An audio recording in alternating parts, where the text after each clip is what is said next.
días. Tardes. Ánimo. Vamos a informar. Termina la semana y acordamos tratar el asunto de la resolución de un juez en Florida para que continúe el juicio en contra de García Luna, sus socios, que en el tiempo que estuvieron en México, sobre todo en el tiempo que fue secretario y posteriormente, levantaron mucho dinero con contratos que se hicieron con el gobierno federal, dinero público que se estima en alrededor de 650 millones de dólares. Y todo ese dinero se invirtió en Florida, en departamentos, en casas, en yates, y por eso se presentó en 2019, 2020, una denuncia y 21, sus abogados han buscado tirar la denuncia y no han podido. Ya hace 2 días se definió que es procedente lo que se está haciendo por parte del Gobierno de México para rescatar todos esos bienes, reincorporarlos al patrimonio nacional. Por eso Pablo Gómez, titular de la Unidad de Inteligencia Financiera, nos va a informar sobre este caso. Y terminando, pues vamos a preguntas y respuestas. Entonces, Pablo, tú tienes la palabra. Gracias. Gracias, presidente. Siguiendo entonces los comentarios que ha habido recientemente, como ustedes saben, ya lo ha dicho el presidente hace un momento, el Gobierno de México recurrió a una demanda pidiendo que el dinero que se lo llevaron cobrando contratos por centenares de millones de dólares pueda volver. Y la única forma que tenemos es yendo a un juzgado y presentando la demanda, que fue lo que se presentó. Sin embargo, los defensores de García Luna y de las empresas que movieron para hacer los contratos y llevarse el dinero, presentaron un recurso diciendo que la Corte de Estados Unidos, de Florida, no tenía capacidad jurídica para llevar ese juicio. Y esto hizo que el juicio se suspendiera mientras se resolvía pues ese incidente en otro tribunal. Pues ese otro tribunal ya resolvió y queremos decirles que ya no tienen recurso, es definitivo, ya es inatacable. El juicio para la devolución de los recursos de México por parte de esta trama de corrupción se va a llevar a cabo. Habrá juicio, sin duda alguna. Viene el momento en el que pues el juez les va a exigir a los demandados que presenten una respuesta a las pretensiones del Gobierno de México. Una vez que esto ocurra, se integra el jurado, se abre propiamente el juicio y viene el veredicto del jurado y la decisión del juez. Hay una serie tenemos aquí una lista que sería bueno que pusiéramos, una lista de personas y empresas demandadas en Florida y la cantidad de dinero, ahí está, ¿no? La lista, bueno, pues empieza con García Luna y sigue con Linda Cristina Pereira Gálvez,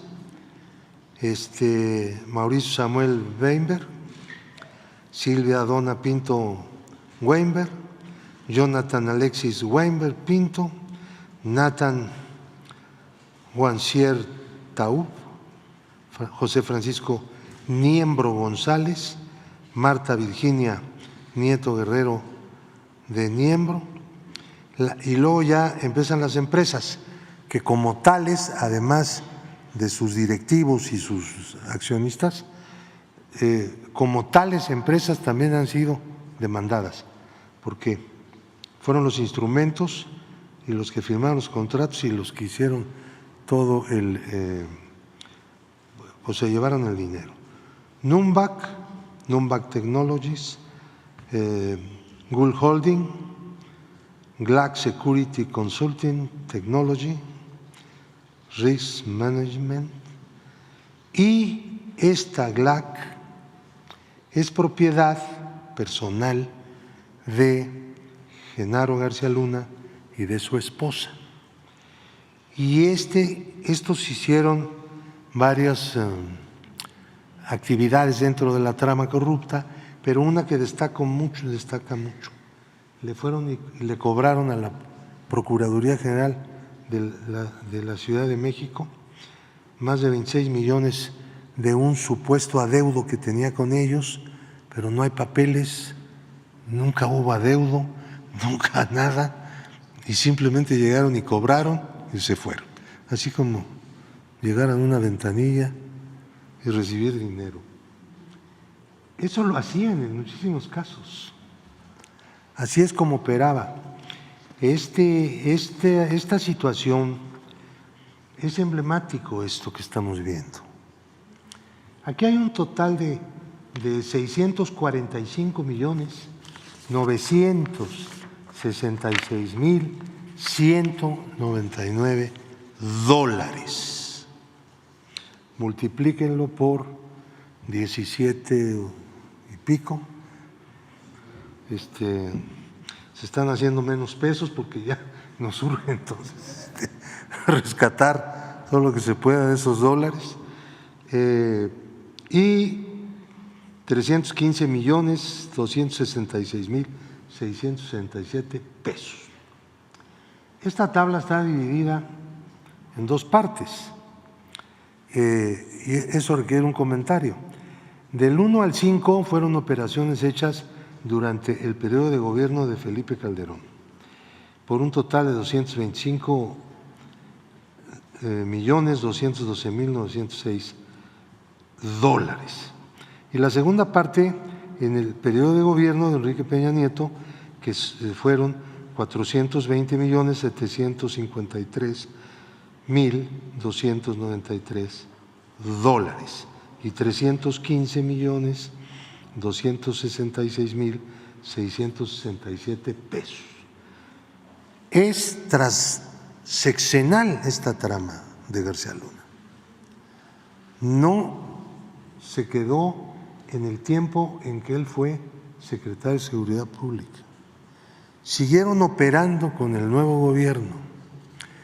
Por lo tanto, la lista de personas involucradas que fue dada aquí en ocasión anterior, aquí mismo, en esta conferencia de prensa, pertenecen a dos gobiernos, todos ellos. Entonces, también esto es emblemático porque nos habla, nos muestra, es un caso concreto en el que se muestra cómo operaba el sistema de la corrupción durante 60 o 70 años. Creo que me estoy quedando corto, porque esto empezó en los años 50, cuando se formó en el presupuesto nacional el ramo que se llamó después 23, que eran los gastos discrecionales del presidente de la República. En el presupuesto había un gran lugar en donde el presidente repartía de acuerdo con sus decisiones políticas y personales. Esa situación se prolongó durante mucho tiempo y fue generando poco a poco una estructura de lo que llamamos el Estado corrupto. No es que en México hubiera corrupción como la puede haber en cualquier parte. Nosotros no teníamos ese problema, nunca lo tuvimos. Nosotros tuvimos una estructura de Estado corrupto cuando la corrupción se conformó en uno de los principales instrumentos de la gobernanza del país. Por eso llegó a todas partes, por eso se extendió. El Estado es la corporación de la sociedad que tiene pues mayor presencia, mayores recursos, mayor injerencia en todas las actividades económicas, sociales, culturales, etcétera. Un Estado corrupto se mete a todas partes y tiene que ir incorporando a más y más gente. Eso fue lo que nos ocurrió como fenómeno. Siendo la corrupción uno de los principales instrumentos de la gobernación del país, se presentó en la empresa, en la escuela, en todos lados, llegó a todas partes. No solamente era el presupuesto, era también toda la gestión pública la que fue víctima de la corrupción como sistema. Esto que nos diferencia hace que el problema sea más complejo en México. Este es el primer gobierno que declaró desde el principio, bueno, lo declaró desde antes de ser gobierno, que era una de las fundamentales planteamientos programáticos, que declaró y que ha actuado para desmantelar el Estado corrupto. Sin embargo, este inmenso problema pues va a tener que continuar. Es importantísimo que continúe. Esto que por primera vez tuvimos, nunca un gobierno se propuso combatir el sistema de la corrupción. Nunca.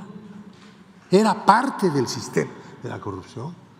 Llegó un momento en que Carlos Salinas reorganizó el sistema de la corrupción. No solo lo elevó, sino también introdujo una serie de elementos organizativos, lo perfeccionaron. Este es uno de los países del mundo en donde los neoliberales no solamente trasladaron propiedad pública a manos de corporaciones privadas e individuos, sino que siempre se hizo en esquemas de corrupción y no en todos los países se hizo igual. Nosotros destacamos, y pregunten por todos lados, entre los economistas y los periodistas, la gente que observó el fenómeno de la privatización de recursos públicos y de propiedad pública durante el neoliberalismo, y todos coincidirán en que México destaca porque tiene una característica muy propia. No es el único país, también hay otros, no voy a mencionarlos, pero hay muchos en Eurasia, hay muchísimos que hicieron eso. Al momento en que se cayó algo, repartieron todo, hicieron grandes millonarios, gigantescos, fortunas, pero eso ocurrió aquí también, y es característica de México. Entonces, la lucha contra el Estado corrupto lo podemos ver como un botón de muestra, aquí, en esa gráfica. Tomaban el dinero, lo llevaban, le daban la vuelta a través de Barbados, lo tomaban como, ¿no?, paraíso de tránsito y llegaba a Florida. Bueno, no es nada raro que García Luna haya escogido Florida para ir a hacer ahí su residencia. Este conglomerado empresarial, claro que le daba dinero a García Luna. Como nosotros descubrimos unas entregas de 10 millones de dólares, pues ahí está la evidencia para poder reclamar ese dinero y todo lo demás. Eso fue lo que hizo el gobierno de México. Este acontecimiento es algo que nunca había hecho el gobierno. El gobierno mexicano en la historia ha hecho muchas reclamaciones internacionales, muchas, pero un juicio de este tipo, de una trama de corrupción para recuperar el producto de la corrupción, no hay registro. Porque esta es una característica nueva que está teniendo ya México. Es decir, un aparato público, una dirección del Estado, pues básicamente del gobierno, que le declara pues la guerra, por decirlo así. No está bien usado ese término, tendríamos que decirle que se ha declarado pues la acción permanente, continuada, sistemática, enérgica en contra del Estado corrupto para desmantelarlo. Esta es una muestra. Hay muchísimas otras, ¿no?, en la que por primera vez un gobierno se empeña pues en el combate a la corrupción como sistema que tanto daño le ha hecho a México y que tanto daño no solamente le ha hecho a las familias, a las personas, a los trabajadores, sino también a la forma de funcionamiento de las instituciones públicas. Tenemos una herencia, bueno, pues ustedes lo viven a diario, como todos. Continuar ese esfuerzo, no detenernos, es una clave. Cualquier traspié nos podría llevar a lo que ya sabemos que fue y cómo se gestó esta desgracia. Le llamamos a algunos Estado corrupto, se oye horrible, pues eso es. Muchas gracias. Muy bien, vamos, primera fila de aquí y luego ustedes.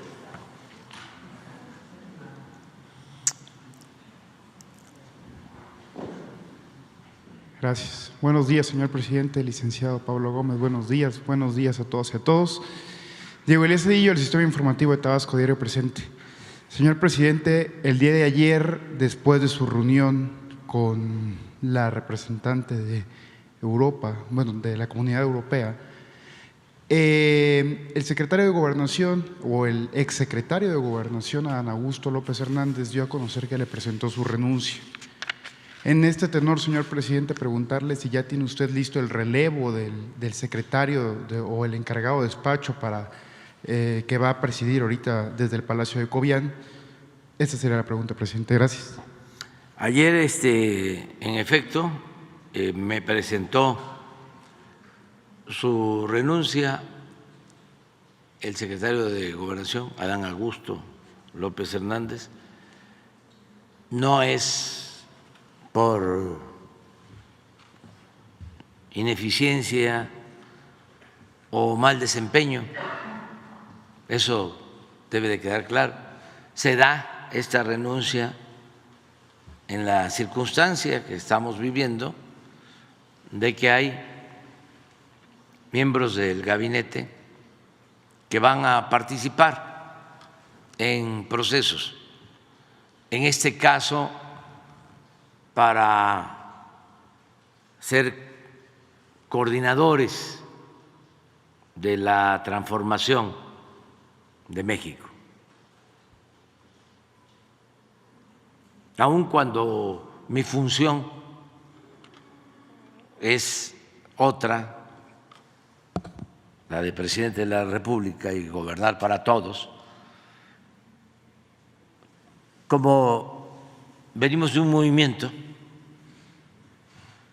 yo he venido sin hacerlo evidente,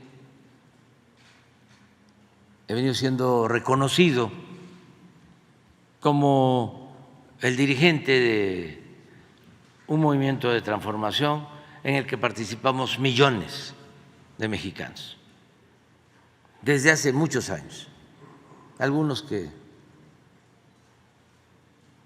fueron los precursores,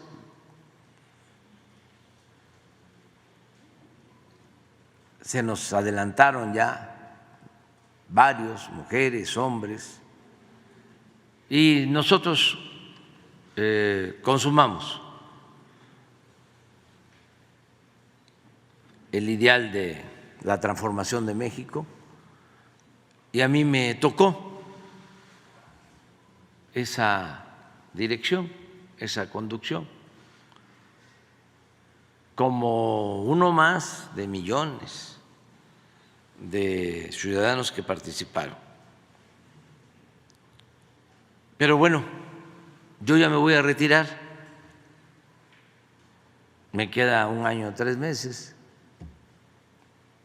y la transformación, como aquí Pablo lo acaba de señalar, debe de continuar, porque hay que terminar de arrancar de raíz el régimen corrupto, de injusticias, de privilegios. Hay que consumar por completo la obra de transformación en México. Y es un proceso que lleva tiempo. A mí me tocó, junto con muchos otros, también millones de mexicanos, en estos tiempos, sentar las bases, porque creo que hemos avanzado. Sin embargo, hay que darle continuidad al proceso. Por eso hablamos de continuidad con cambio. Y yo tengo que entregar, no solo en su momento la presidencia, sino la dirección, la conducción del movimiento de transformación en lo que fue este movimiento de vanguardia que llevó a esta transformación. Entonces yo voy a entregar ya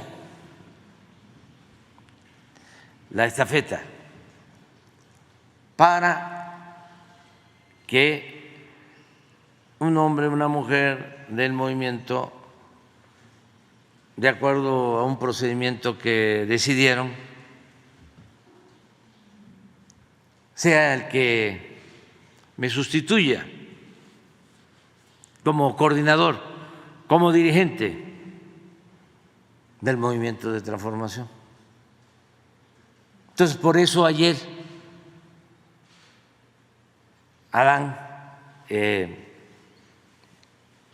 renunció, porque va a buscar ser el sustituto,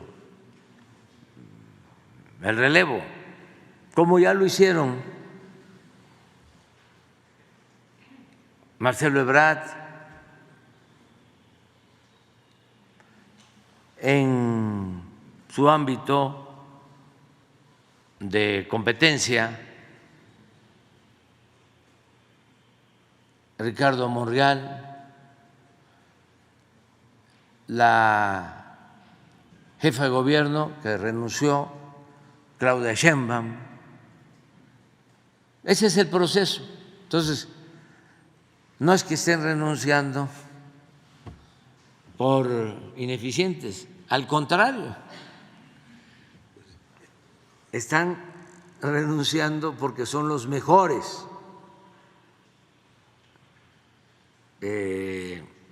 dirigentes de nuestro movimiento y son los que pueden llevar a buen puerto esta embarcación, este barco que ya tiene rumbo.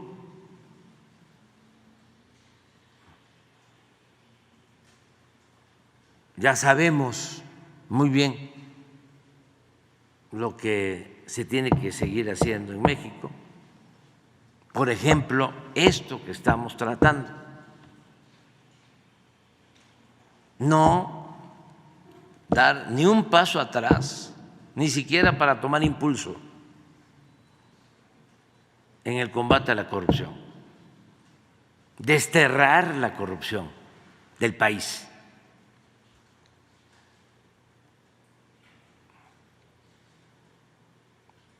Y pues van a quedar estos juicios, espero que se resuelvan antes de que terminemos, pero si no, pues hay que darles continuidad y muchas otras cosas, porque también fue mucho tiempo de predominio de lo que hablaba Pablo, de un Estado corrupto. 36 años, afectó muchísimo. Por eso no se produjo en México solo una crisis, sino fue un proceso de decadencia, un proceso de degradación progresivo, que no solo tuvo que ver con la falta de crecimiento económico o de desarrollo, no, tuvo que ver con la crisis de bienestar social, tuvo que ver con la degradación de la política, tuvo que ver con la pérdida de valores culturales, morales, espirituales, una decadencia.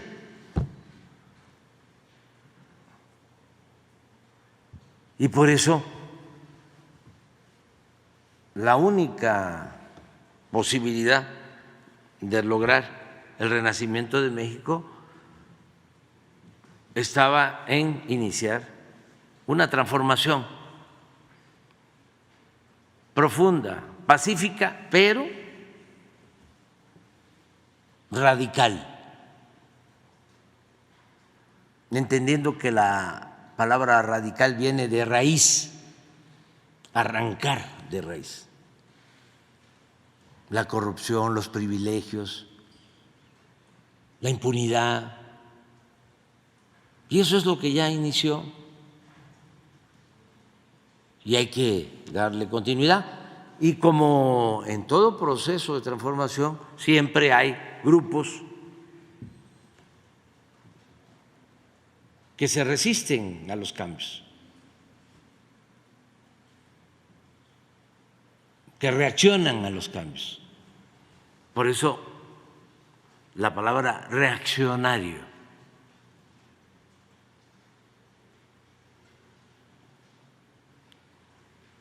Porque hay quienes no están conformes y quisieran que continuara el régimen corrupto. Pueden tratar de simular de que no les gusta cómo hablo, que somos como no sé qué país. que es una dictadura, que no hay libertades.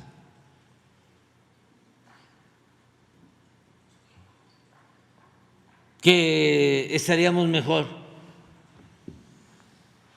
con los que no ganaron. Todo. Que no somos feministas, que queremos militarizar al país.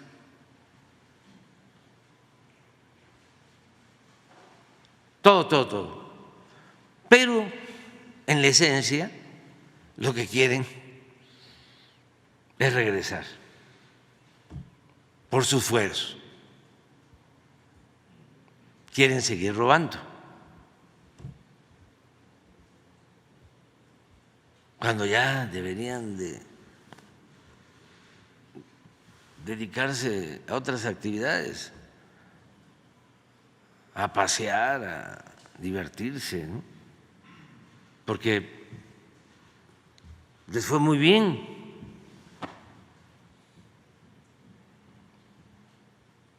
Pero es mucha el hambre de dinero. No cabe duda que el dinero es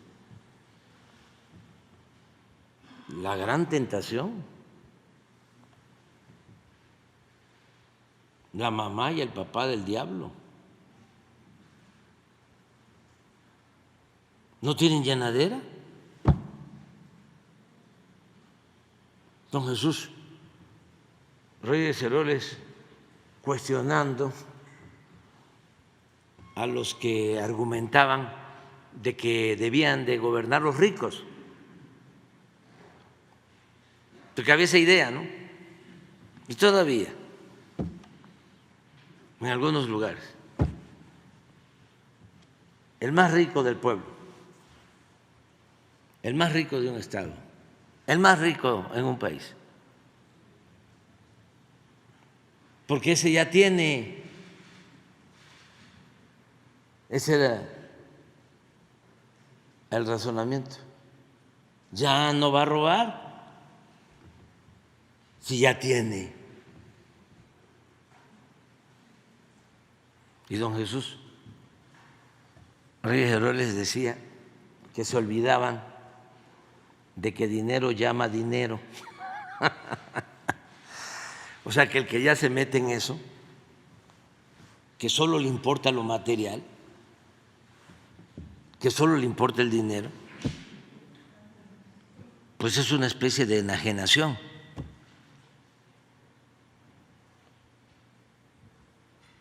Ya solo es movido por ese interés, va perdiendo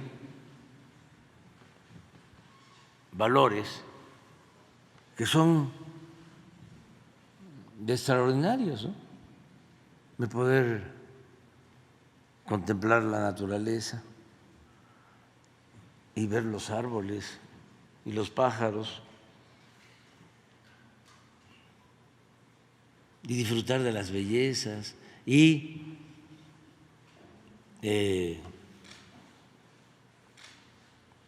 dar buenos ejemplos en la familia.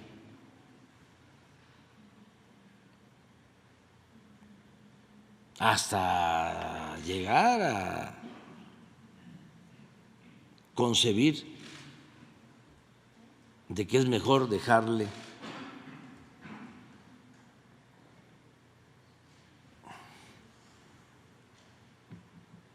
pues honestidad de herencia a los hijos, que es mejor dejarles pobreza que deshonra. Pero eso se va haciendo a un lado. Aquí es cuánto tienes, cuánto vales. Y como te ven, te tratan. Si vas a llegar en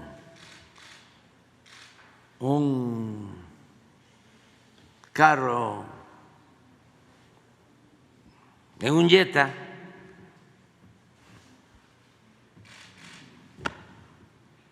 si puedes llegar en un Ferrari,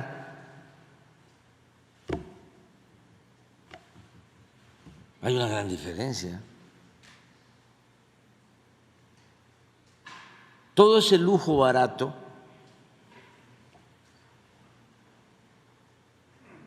como decía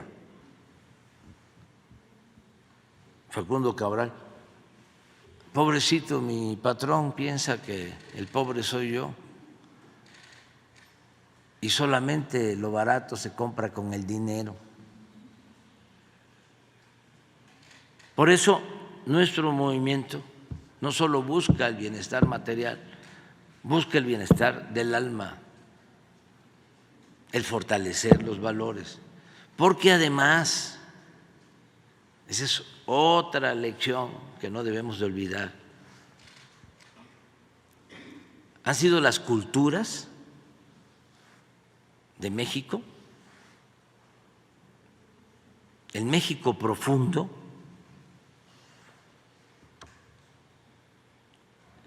esa gran reserva de valores que se tiene en México, lo que nos ha salvado siempre frente a las calamidades. Siempre es por esos valores culturales que vienen de lejos que enfrentamos pandemias y terremotos e inundaciones y malos gobiernos, y ahí está México, de pie. Ayer que tuvimos la reunión con la presidenta de la Unión Europea, reconociendo la señora Úrsula, que por cierto es una mujer inteligente, de prestigio, agradable, reconociendo la importancia de México en el concierto de las naciones y el interés de Europa por que se firme un tratado económico comercial con México.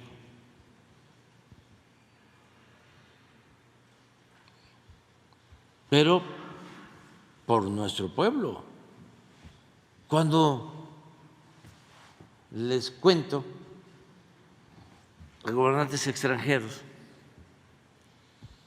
de que en la crisis del periodo neoliberal, cuando se agrava, muchos mexicanos se ven en la necesidad de abandonar el país y de irse a buscar la vida a Estados Unidos. Creció muchísimo la migración en el periodo neoliberal, mucho, porque no había posibilidad de salir adelante.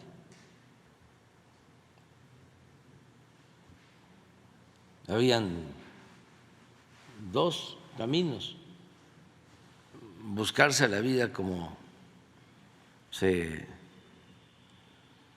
puede en la economía informal, que eso ayudó mucho a que no estallara el país, porque la gente es muy luchona. Por eso el respeto a muchos millones que se buscan la vida honradamente y que también fueron maltratados, incomprendidos, ninguneados por los corruptos, mientras ellos estaban robando, saqueando al país y dejando sin opciones a muchos. Ellos buscando el ingreso diario para mantener a las familias. Eso ayudó. Y lo otro, la migración. Ahora más, Pero en ese tiempo, pues, ¿a qué se quedaban? Muchos que arriesgándolo todo se fueron a buscar algo que mitigara su hambre y su pobreza. ¿Qué hubiese pasado si se quedaban aquí? Pues siempre iba a estar la tentación de tomar el camino de las conductas antisociales, como algunos lo hicieron. Afortunadamente pocos. La mayoría decidió irse a trabajar honradamente, a buscarse la vida. Entonces les platico eso y les digo, fíjense lo que son las cosas. Los que se fueron, porque aquí no había oportunidades, es una especie de exilio económico, social, se fueron al exilio. Ahora nos están enviando, pues este año va a llegar a más de 60,000 millones de dólares de remesas. Ya eso que envían nuestros paisanos a sus familiares es la principal fuente de ingresos del país.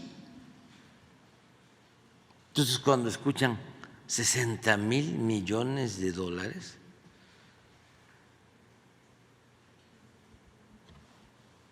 pues es el tamaño de la economía de muchos países en el mundo.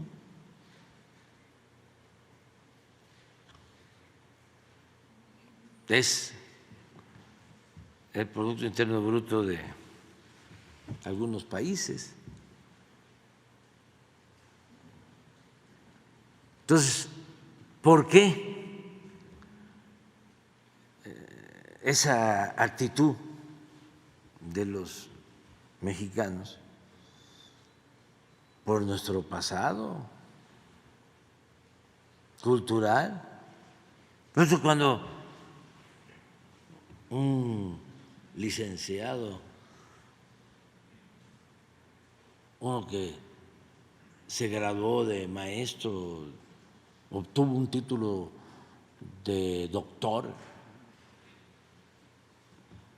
en Derecho, en Economía, y se siente, ¿no?, sabiondo.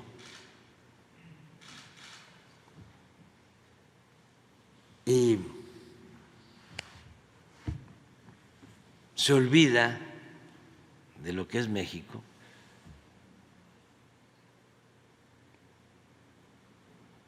Pues sí, tiene un buen grado académico, que puede ser hasta equiparable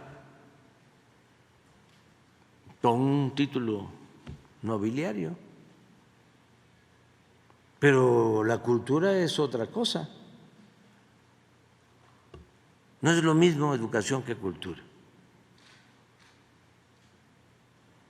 Entonces, gracias a eso, por eso debemos de sentirnos muy orgullosos de nuestro pasado, fortalecer nuestra identidad.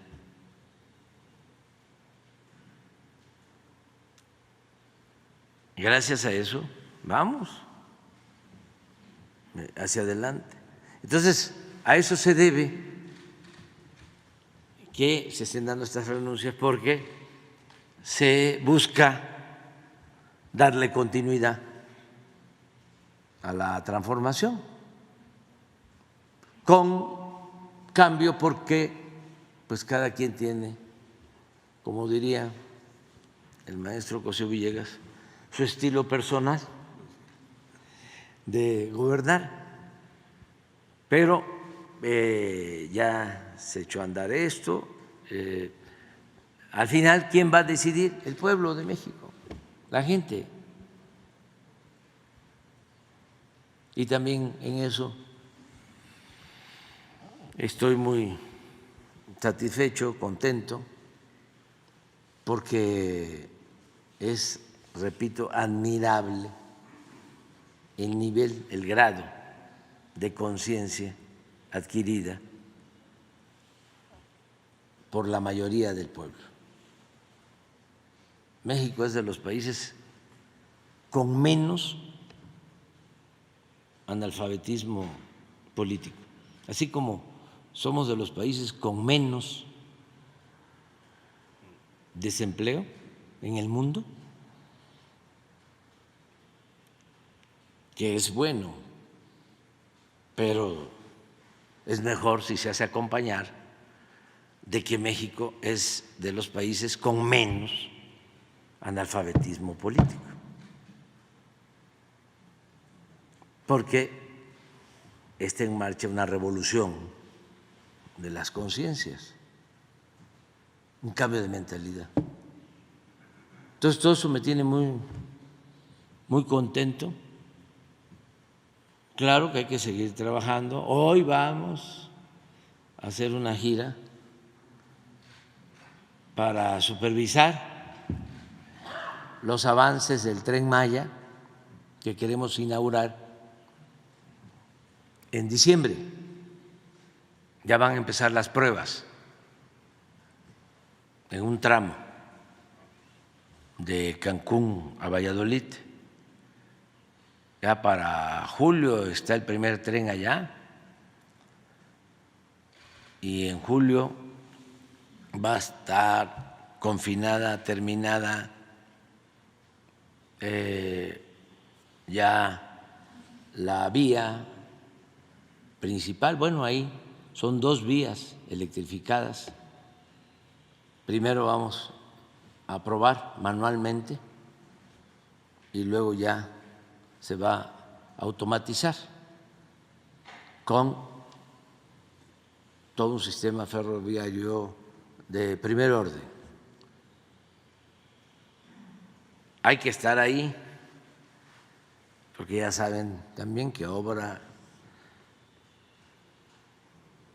no supervisada, pues no avanza. Y orden dada, no supervisada, no sirve para nada. Pero todos están trabajando, todas las dependencias, las empresas se están portando muy bien, están cumpliendo en tiempo, en forma, se está trabajando 24/7, 3 turnos.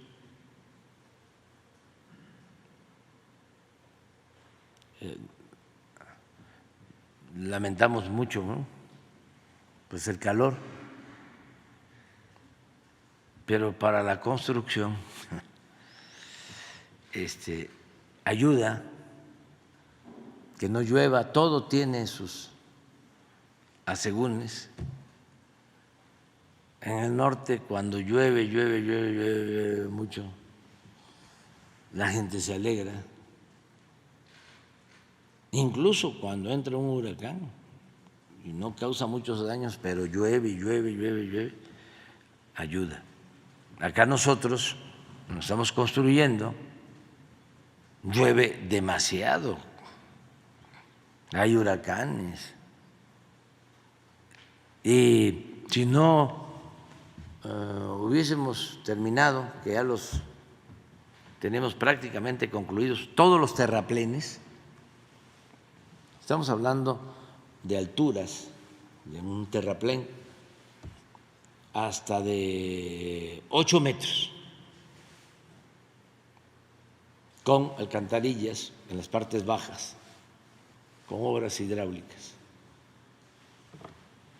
Pero imagínense si no se tienen los 1.554 kilómetros. Es como ir de aquí a Cancún.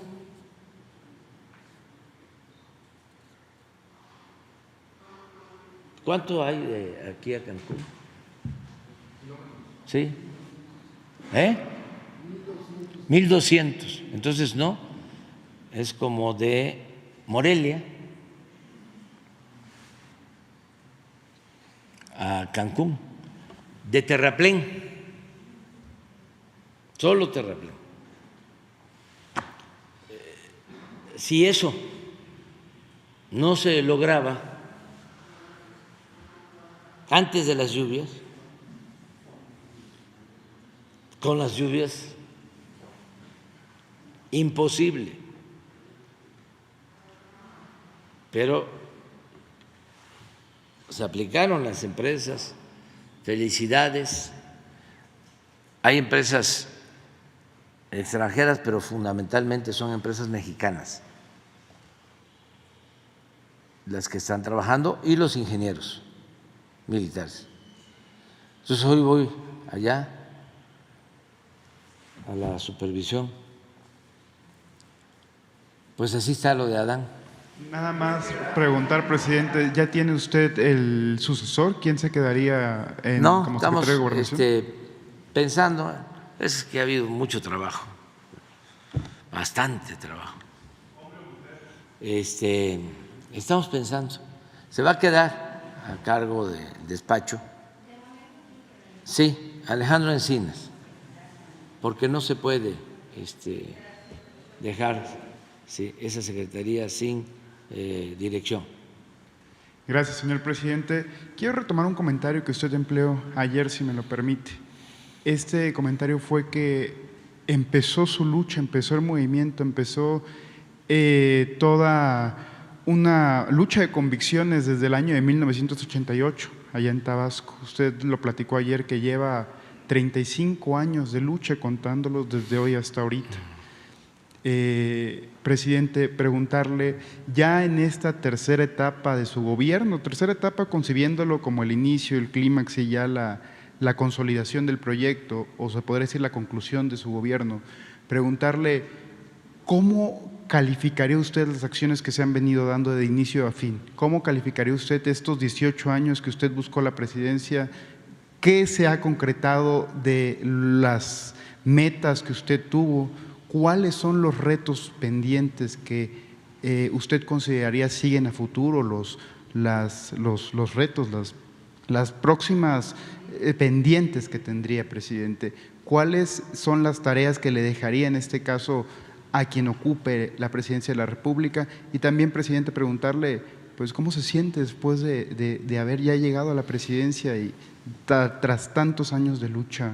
Ayer, si me lo permite, platicaba con compañeros de la fuente presidencial, con uno que otro decano del periodismo, ya en la tarde, y me decían que no va a haber un fenómeno igual como lo es este movimiento de transformación, y más que nada su persona, si me lo permite. Como en los mítines del 2018 llegaba gente. Pues bueno, nosotros que hemos tenido el privilegio de acompañarlo en sus giras, presidente, ellos me platicaban, es que en la comunidad o la gente era la que nos llevaba en las camionetas para poder alcanzar al presidente de la República, al entonces candidato. Entonces, presidente, preguntarle muy puntualmente, ¿cuáles son estos retos pendientes? ¿Cuáles son las metas que ha tenido su gobierno hoy en día? ¿Y cómo se siente al respecto, presidente? Gracias. Bueno, voy a escribir, no todo, pero sí, una parte. El libro no es autobiográfico, el que estoy escribiendo ya, el último libro, los apuntes finales, tiene que ver más con la experiencia política,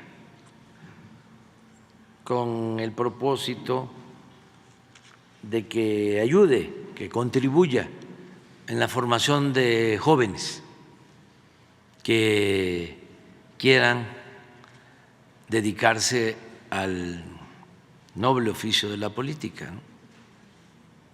Porque sí hay lecciones en todo un proceso como el que hemos vivido nosotros.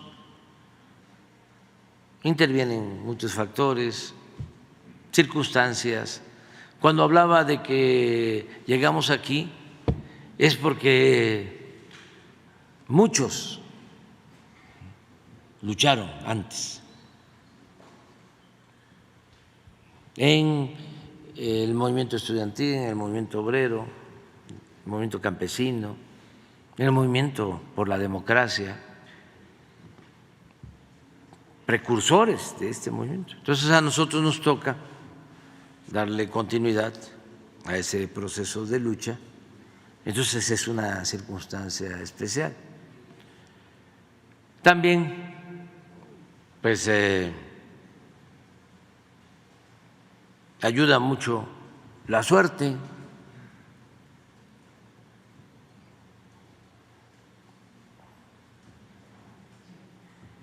La política, decía Maquiavelo, es virtud, pero también fortuna, también suerte. Es como lo que hablábamos la vez pasada sobre lo racional y lo místico. No todo es racional. No solo de pan vive el hombre. Y por eso hablaba también del bienestar material y del bienestar del alma. Pero la suerte es importante. Yo cuento ahí de cómo tuve suerte.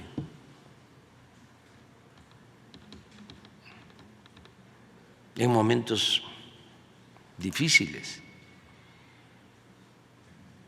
Y yo creo que la lección principal se sintetiza en algunas frases, ¿no? Una y las dos tienen que ver con oaxaqueños. Una del gran presidente Benito Juárez, de que con el pueblo todo, sin el pueblo nada. Una lección es: no se les vaya a ocurrir despreciar al pueblo. Para los jóvenes, no vayan a estar pensando como los políticos corruptos de que el pueblo no existe y que la política es asunto de los políticos y que se hace en la élite, en el círculo rojo, controlando medios de información o de manipulación. No, es el pueblo. No lo puedo decir como en la campaña de Clinton, que él decía la economía. Tampoco lo puedo decir, porque era lo que importaba entonces. Entonces, ahora es el pueblo, el pueblo.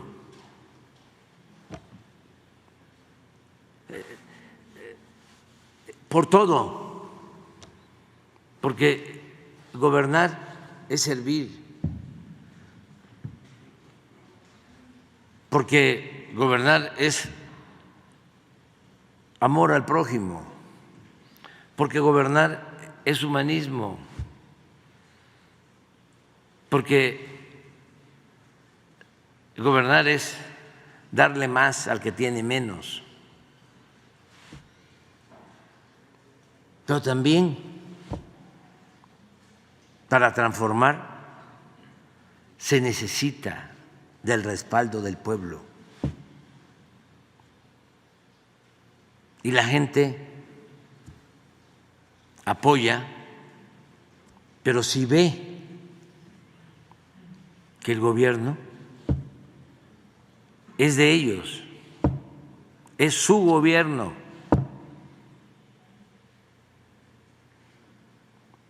si no, por muy bueno que sea el gobernante, del caso, por ejemplo, del apóstol de la democracia, un hombre bueno, Madero, pensó que solo bastaba la libertad y tenía la posibilidad, no pudo o no quiso hacer la alianza con las bases, con los zapatistas, lo cual le hubiese permitido enfrentar a la reacción del antiguo régimen. No que no se da esa alianza y se queda en el aire. Y cuando lo traicionan, que lo traicionaron los oligarcas y desde luego los ejecutores fueron los militares más sanguinarios de entonces, que se habían formado reprimiendo a comunidades indígenas, exterminando a yaquis, a mayas, porque Huerta había estado reprimiendo a campesinos en Guerrero, obtuvo su grado de militar reprimiendo a los mayas en lo que ahora es Quintana Roo. En Akumal reprimió todo el pueblo, hubo asesinatos, quemó el pueblo y después de eso Porfirio Díaz lo ascendió a general. Bueno, cuando se da la traición, que lo detienen aquí, que ya habían asesinado, o ese día, a su hermano de manera cruel, que eso, por ejemplo, nada más les recomendaría a los jóvenes que lo leyeran una vez, porque es de los actos más abominables de traición que se han cometido en la historia de México, el asesinato a Gustavo Madero.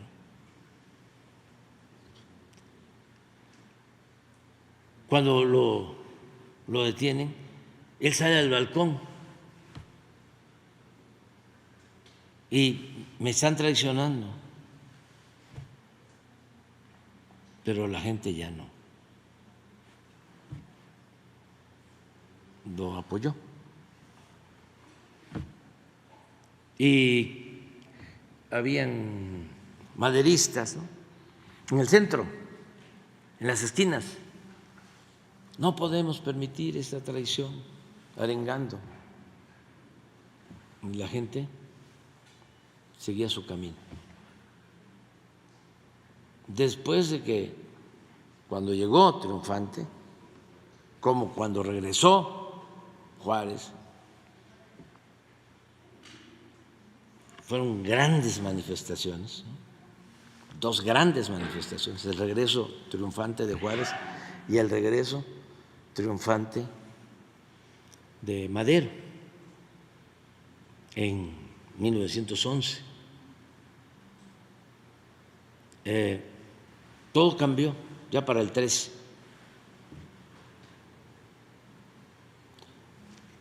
Entonces, una lección es no dejar de atender al pueblo. Y lo otro tiene también que ver con un oaxaqueño, que su papá fue juarista, Ricardo Flores Magón, que decía: solo el pueblo puede salvar al pueblo.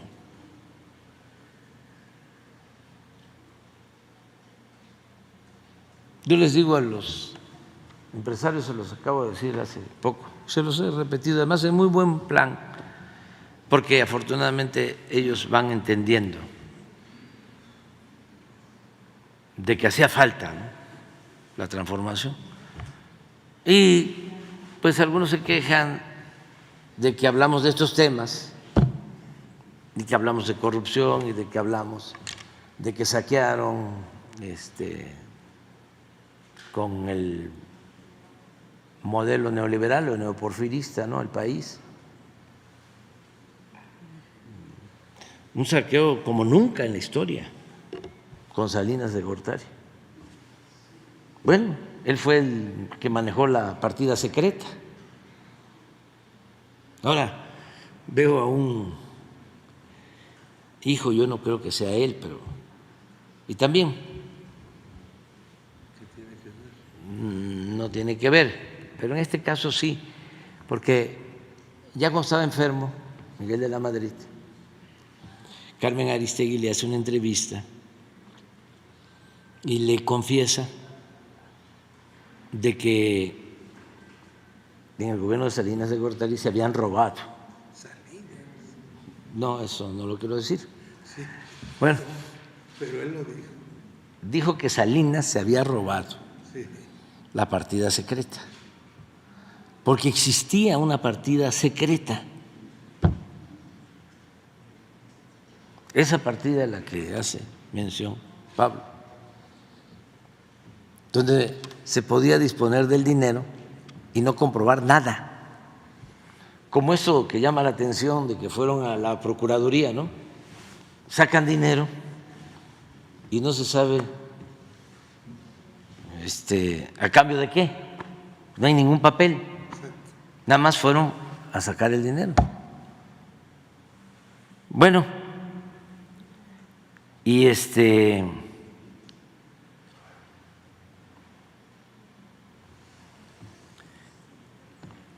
y se arma un escándalo por esa declaración, y uno de los hijos, yo creo que no es el que está, otro, junto con un colaborador cercano de Miguel de la Madrid, que había desempeñado el cargo de secretario particular y luego fue secretario de Comunicaciones de Gamboa, van y le sacan una carta al señor, al finado Miguel de la Madrid, en donde ofrece disculpa y sostiene que él ya no estaba bien de sus facultades mentales.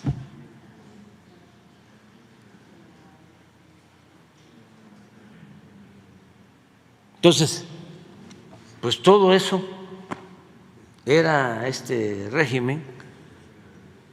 Entonces, hablando pues con empresarios, banqueros, con todos, yo les digo que ya están entendiendo más,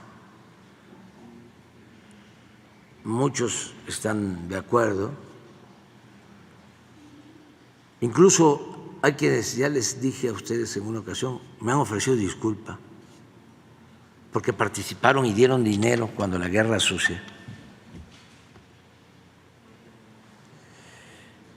Les digo, bueno, no les gusta cómo hablo, ¿no? Pero a mí me tocó iniciar este proceso. Y también, volviendo al pueblo, sí, no nos apoyamos en el pueblo. Les digo, ¿ustedes nos iban a apoyar?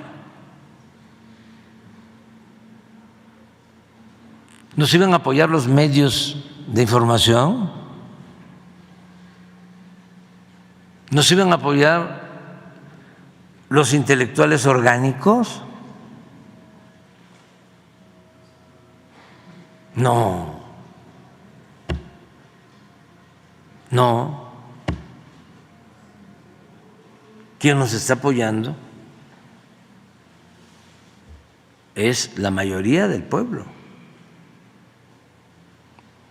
pero no la cúpula o sus voceros achichincles. No, pero el pueblo sí.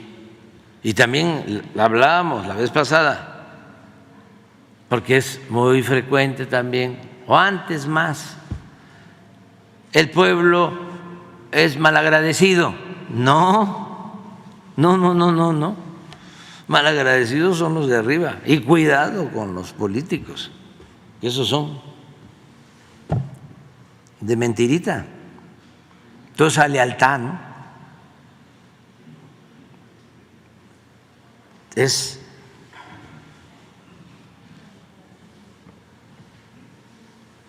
relativa. Suele pasar que los amigos en política son de mentira y los enemigos de verdad. Por eso la lealtad es al pueblo. Y nos podemos poner de acuerdo con Pablo, y nuestra lealtad tiene que ver con la causa que defendemos. No es una lealtad en lo personal, eso es lambisconería, abyección a veces. No, la lealtad es al pueblo, la lealtad a la patria, la lealtad a los principios. Entonces, regresando, lo que decía Ricardo Flores Magón, solo el pueblo puede salvar al pueblo. Pero yo se los planteo así, de manera franca, sincera, ellos lo entienden. Nos iban a ayudar quienes estaban sacando raja de la corrupción. No, no. Ahora ya se entiende mejor, se comprende mejor, ya no se podía mantener ese régimen corrupto, podrido, no se podía. Esto iba al fracaso rotundo si no se iniciaban los cambios, la transformación. Iba a ser desastroso para todos. Y resulta que no hay tampoco un empresario, o son excepciones, banqueros, que digan: hemos perdido dinero, nos ha ido muy mal. No. Han hecho negocios lícitos y han obtenido ganancias razonables. Y en la clase media, bueno, ¿qué no pagan menos de luz? ¿Qué no pagan menos por la gasolina? ¿Qué no hay más posibilidades de trabajo para profesionistas? ¿Qué, aunque Jorge Ramos diga otra cosa y Ciro, no hay más seguridad? Aquí en la Ciudad de México y en todos lados, pero aquí en la ciudad, de 5 homicidios diarios a 2, de 80 a 100 carros robados a 10.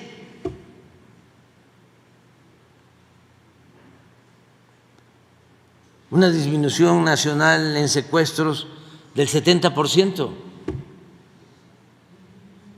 Y desde luego que falta mucho, falta muchísimo. Pero todo eso es para celebrarlo. La estabilidad política. ¿Dónde hay conflicto social? Así incontrolable. No. Y a los de menos ingresos, pues les ha ido mejor y les va a seguir yendo mejor, porque no puede haber trato igual entre desiguales. Hay que darle más al que tiene menos.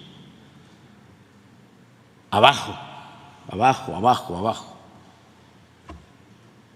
Entonces, me preguntas que si, ¿qué me voy a llevar? Le atribuyen a Borges, al gran escritor argentino, José Luis Borges, y parece que lo falsificaron, como aquella carta que le atribuían a Gabriel García Márquez, que no era de él, pero estaba bien escrita. Igual le atribuyen de que en una entrevista le preguntaron: maestro, usted, que ha sido brillante, gran literato, cuentista, intelectual de primer orden, que por cierto no le dieron el premio Nobel.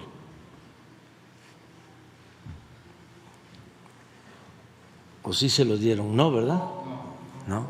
Siempre fue pendiente. No, como no se lo dieron a Carpentier y que han cometido algunas injusticias ahí. Y en el caso de Carpentier por la cuestión política e ideológica. Pero bueno, le preguntaba, maestro, usted que ha creado tanto, ¿qué le gustaría llevarse a la tumba?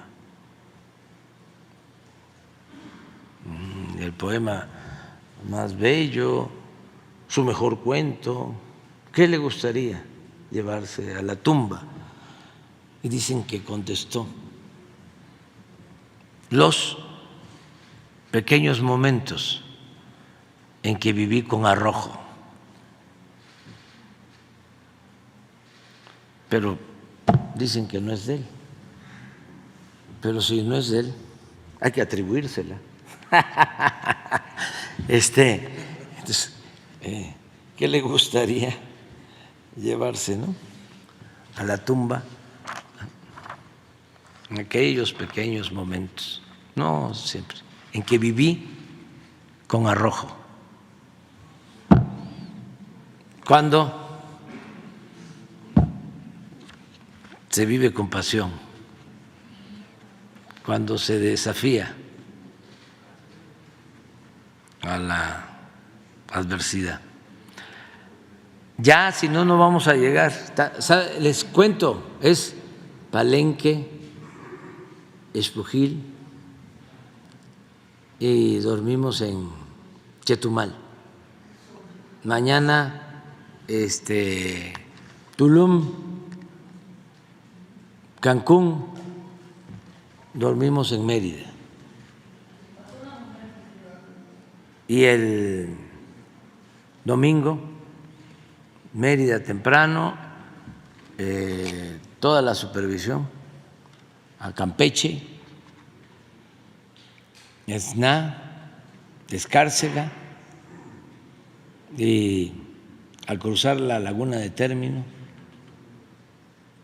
que es la laguna más grande, costera, la de los piratas de antes, y salir por Ciudad del Carmen.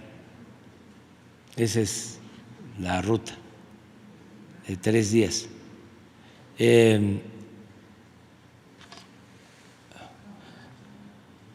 Los 3 quedan para el lunes.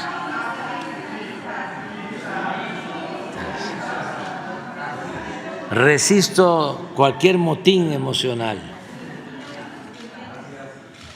Nos vemos, hasta luego.